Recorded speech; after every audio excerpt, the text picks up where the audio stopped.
ಜಾಸ್ತಿ ಇರ್ತಕ್ಕಂಥದ್ದು ಪಟ್ಟಿ ಅಂತ ಕೊಟ್ಟರೆ ಸರ್ ತಾವು 2.5 ವರ್ಷ ಆಯಿತು. ಒಂದು ಸಲ ಯಾದಗಿರಿ ಜಿಲ್ಲೆಗೆ ಬಂದುಬಿಟ್ರೆ ಸರ್ ಒಂದು 3-4 ದಿನ ಕರ್ಕೊಂಡು ಹೋಗ್ಬಿಡ್ತೀನಿ ಎಲ್ಲ ತಾಂಡಗಳಿಗೆ. ಸರ್ ಯಾವುದೇ ಇಡೀ ಯಾದಗಿರಿ ಜಿಲ್ಲೆಯಲ್ಲೆಲ್ಲ ನಮ್ಮ ಭಾಗದಾಗ ಯಾವುದೇ ಊರುಗಳಿಗೆ ಏನಪ್ಪಂತಂದರೆ ನಮ್ಮ ಫುಡ್ ಗ್ರೇನ್ ಏನಪ್ಪಂತಂದರೆ ಡೀಲರ್ದವ್ರು ಅಲ್ಲಿ ಹೋಗಂಗಿಲ್ಲ.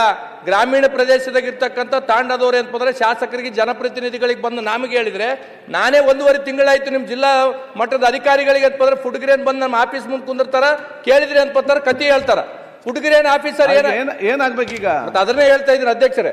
ಈಗ 3 ಕಿಲೋಮೀಟರ್ ಮೇಲೆ ಇರ್ತಕ್ಕಂಥವ್ರಿಗೆ ಅಂತಂದ್ರೆ ಪಟ್ಟಿ ಕೊಡ್ರಿ ಅಂತಾರ. ನನಗೆ ಪಟ್ಟಿ ಕೊಟ್ಟರೆ 55 ತಾಂಡ, ನನ್ನ ಕ್ಷೇತ್ರದಾಗ 55 ತಾಂಡಕ್ಕೆ ಒಂದೇ ಒಂದು ತಾಂಡಕ್ಕೆ ಹೋಗಿ ಫುಡ್ ಗ್ರೇನ್ ಹಾಕಂಗಿಲ್ಲ. ಸಚಿವರೇ ನಮಗೆ ಭಾಳ ಏನಪ್ಪಂತಂದ್ರೆ ಜನಪ್ರತಿನಿಧಿಗಳಿಗೆ ಜನ ಬಂದು ಏನಪ್ಪಂದ್ರೆ ಬೇಡಿಕೆ ಇಡ್ತಿದ್ದಾರೆ.